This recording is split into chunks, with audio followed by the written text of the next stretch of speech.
Olá, lindas e lindos, tudo bem? Comigo está e eu espero com vocês também.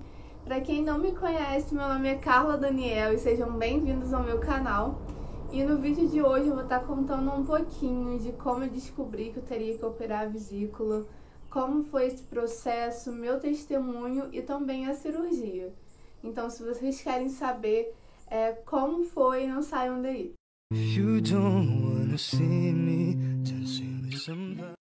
Antes de contar para vocês como foi a cirurgia, eu vou começar contando como foi que eu descobri, como foi esse processo.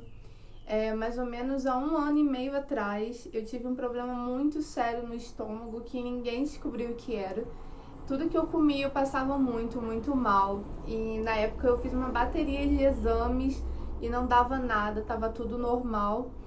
E eu continuava passando mal, eu não conseguia mais sair de casa, porque eu já sabia que se eu fosse na rua ia passar mal. E que dependendo do lugar, eu não ia me sentir à vontade com aquilo. E sempre era muito dramático, demais. Assim, eu sou um pouco dramática, mas realmente era algo muito triste, sabe? Eu olho pra trás e eu vejo, assim, realmente de onde o Senhor me tirou, do que Ele me livrou. Eu acho que depois que desenvolvi esse problema, eu não queria ir mais a lugar nenhum. Eu só queria ficar em casa e até em casa eu passava mal. Eu cheguei a fazer dietas muito doidas, porque no começo eu comecei a fazer só uma dieta normal, cortando certas coisas, tirando gordura. E aí foi restringindo. E quando nós vimos, eu já tava com uma dieta praticamente de uma pessoa internada no hospital. Eu tava com uma dieta de só comida líquida, pastosa. Eu só comia sopa, caldo, purê de batata, purê de inhame, só coisas nesse nível. Eu fiquei bom tempo sem saber o que era pizza, salgadinho e as demais coisas. E aí, com o tempo, eu lembro que, acho que no início desse ano, mais ou menos, no final do ano passado, no final de 2019, que eu esqueci, já virou o ano de 2021, no final de 2019, eu comecei a sentir uma melhora. E aí eu fui testando comer novas coisas, testando comer outras coisas, e eu fui vendo que eu não tava mais me sentindo mal, que coisas que eu comia antes e que na mesma hora, às vezes eu tinha diarreia, eu tinha dor no estômago, eu não sentia mais nada. E antes, dependendo, até salada eu não podia comer. Eu cheguei a um período que eu fiquei sem comer legume, que eu fiquei sem comer verdura, porque eu só podia certas coisas e eram geralmente as que eu não gostava. E até fruto, eu tava tendo que comer cozida. E quem já comeu maçã cozida sabe que é uma coisa horrorosa. Mas voltando, aí no início de 2020 eu já tava bem, eu já tava super bem. E eu comecei a levar uma vida normal. E quando foi mais ou menos lá pra março, abril, eu comecei novamente a sentir desconforto, voltei a passar mal comendo determinadas coisas. E eu fui observando que coisas que continham leite me faziam mal. Então meio que eu cortei. Eu já não estava ingerindo, não estava comendo. E mesmo assim eu continuei passando mal. E aí voltou aquela luta de ir em médico, de fazer bateria de exames. E nisso eu me consultei até com uma médica da clínica que eu trabalho.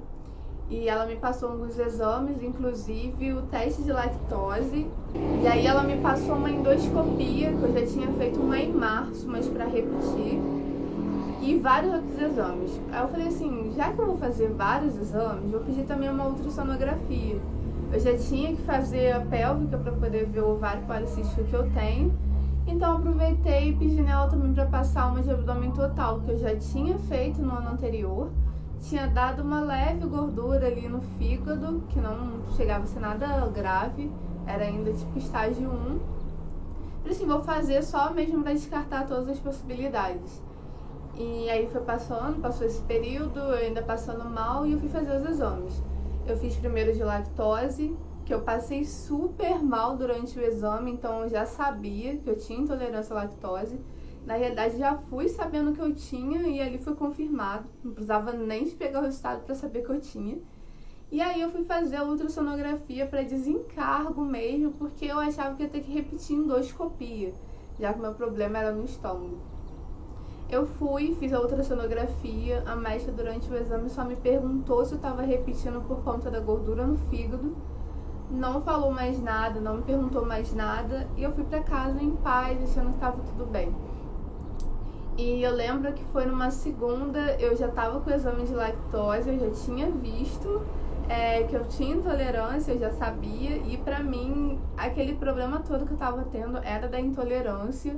Eu ainda tava passando mal porque eu ainda tava talvez ingerindo alguma coisa que tinha leite. E na segunda eu peguei o exame de ultrassonografia e eu levei pro serviço, eu nem abri no caminho como eu sempre faço, porque eu tinha certeza que não tinha dado nada. E foi nisso que eu abri o exame. E aí chegou na parte do fígado, deu que não tinha nada. E eu, ai, graças a Deus, né? Menos uma coisa. E quando chegou na parte da vesícula, deu que eu tinha várias pedras de tamanhos diferentes, de espessuras diferentes. E tantas pedras que não tinha nem como contar. E ali já me bateu um desespero.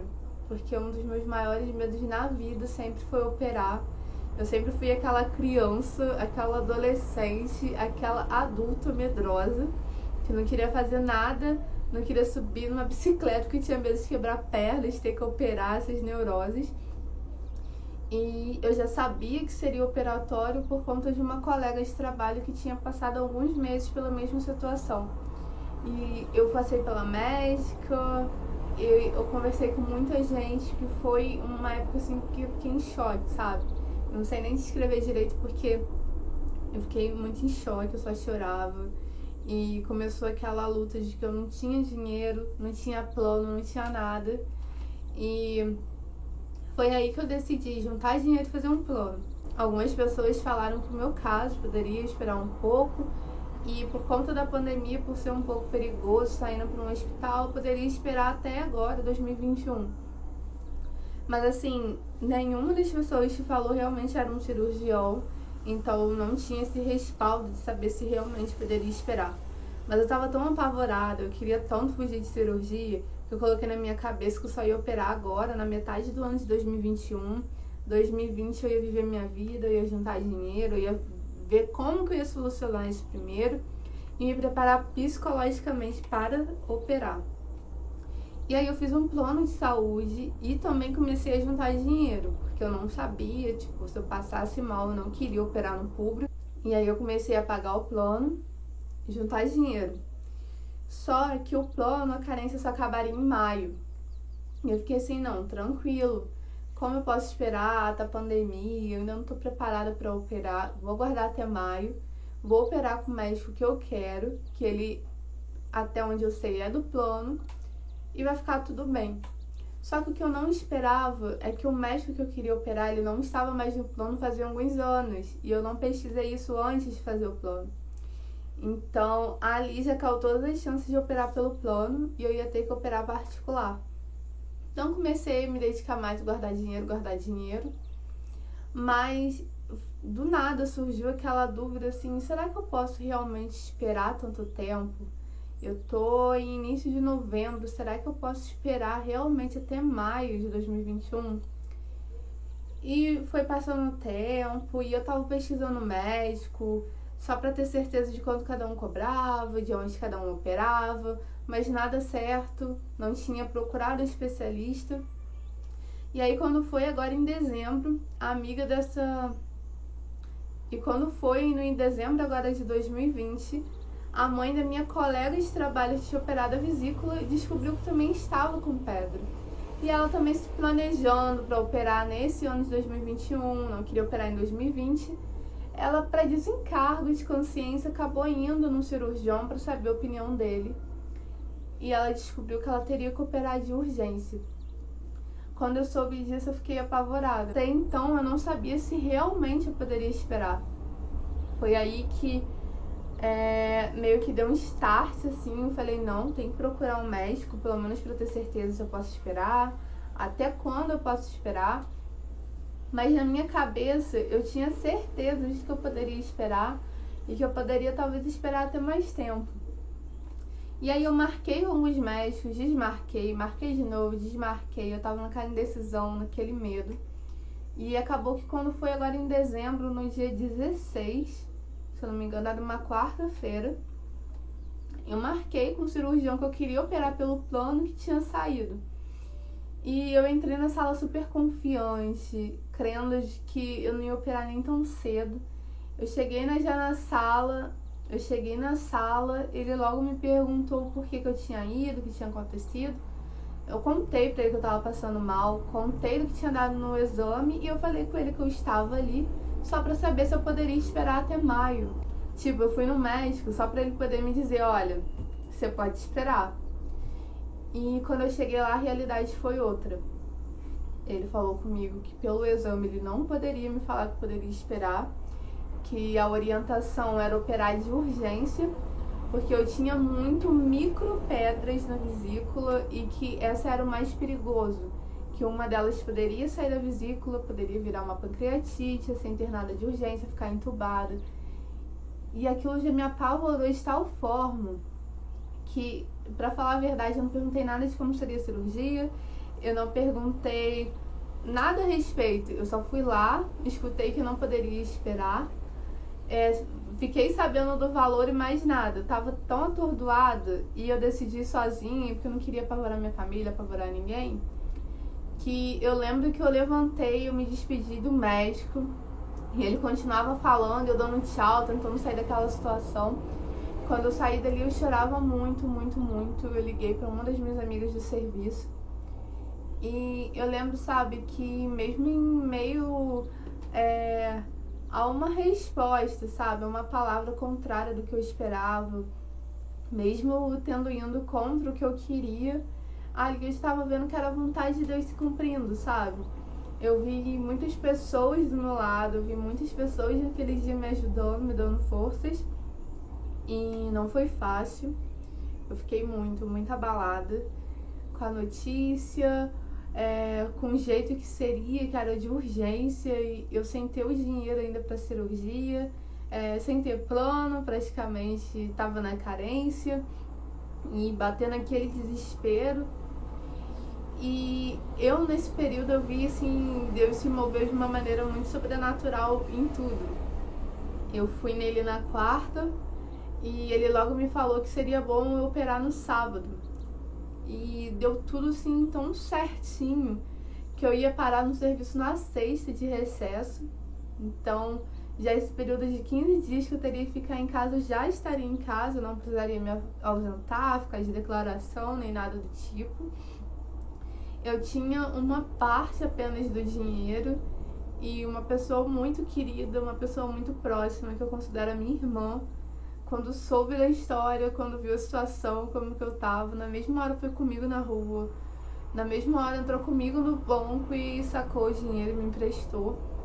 Então, assim, eu vi Deus agindo em cada detalhe, sabe? Eu me desesperei por conta da notícia, eu me desesperei por não ter o dinheiro, mas eu vi que Deus, ele estava cuidando de tudo e que se eu ia operar naquele momento é porque ele permitiu. Sei que muitas vezes a gente tem mania de achar que tudo é o acaso, tudo é o destino, mas ali eu vi que Deus, ele tá nos de repente, como uma ministração que eu ouvi esses dias. De repente eu ouvi que uma pessoa operou de urgência, de repente eu quis marcar uma consulta, de repente eu descobri que eu ia ter que operar urgentemente e de repente Deus agiu tudo, sabe? O médico, o dinheiro, o lugar, e eu consegui operar também num hospital particular. E agora eu vou estar contando pra vocês um pouquinho de como foi a cirurgia, de como foi a parte de espera. A pior parte pra mim foi a espera, porque acabou que não foi no sábado, porque como eu demorei pra dar a resposta, eu tava tentando conseguir o dinheiro, eu internei no domingo de manhã, e assim, tava previsto pra me internar 7 horas, na véspera o médico pediu pra me internar 8, e eu fui pro hospital apavorada. E chegando lá, eu e minha irmã ficou numa recepção lá de espera que só tinha um banco de jardinagem, uma coisa bem louca, um hospital um pouco estranho. E a gente ficou ali quase 4 horas. eu tava desesperada já, sabe? Eu já tinha passado por todos os estágios. Eu tava tremendo no início, eu ouvi um barulho, achava que era o médico vindo me chamar. Depois eu comecei a ver vídeos de comédia com a minha irmã, depois eu dormi, depois a gente tava vendo outra coisa, tipo, eu tentei ocupar minha mente nesse período. E o meu quarto também não estava ainda pronto, não tinha sido desocupado, então nós tivemos que ficar lá embaixo mesmo, na espera, aguardando que me chamasse para cirurgia. E eu internei às 8 e quando foi mais ou menos 11 horas, a recepcionista veio me chamar para levar para o centro cirúrgico e a minha irmã continuou ali na espera. E eu lembro que enquanto eu subia aquela escada, eu fui sentindo muita paz. E eu entrei no centro cirúrgico e eu andava para um lado para o outro, não parava. E a enfermeira, ela me deu a roupinha para colocar, o vestidinho aberto atrás, a toquinha, o sapatinho, tudo direitinho. E eu lembro que a única coisa que eu conseguia pensar era porque o vestido era aberto atrás e não na frente, a cirurgia era na barriga. Enfim, coisas da minha cabeça, mas até agora eu não entendo. E eu fiquei ali naquela sala de espera, eu acho mais meia hora a 1 hora, mais ou menos, por aí. Não tenho certeza, porque eu tava sem celular, achei tudo com a minha irmã. E eu tava ali desesperada, minha família, minha irmã, todo mundo deve estar achando que eu entrei na cirurgia. Eu ainda tô aqui nessa sala de espera, ainda nem fui chamada, uma coisa assim doida. Mas eu acredito que até essa espera foi boa, porque ali Deus foi me preparando, sabe? Me tranquilizando e mostrando que tudo estava nas mãos dele, que ia dar tudo certo. E uma das coisas que eu lembro assim, muito nítido é que eu fiz uma oração. Eu já tinha andado aquela salinha de espera inteira, a gente ido no banheiro, voltado, banheiro, voltado, banheiro, voltado várias vezes. A enfermeira vinha e falava que não tinha se esquecido de mim e também não me chamava, eu ficando lá. E eu lembro que eu sentei, eu respirei fundo e eu orei. E uma das coisas que eu tava me sentindo mal era que eu tava ali sozinha.